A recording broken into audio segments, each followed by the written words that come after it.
بسم الله الرحمن الرحيم.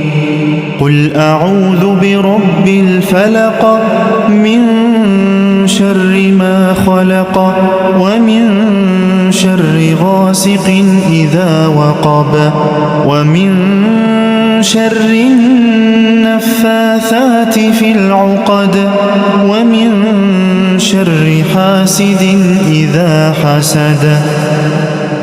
بسم الله الرحمن الرحيم.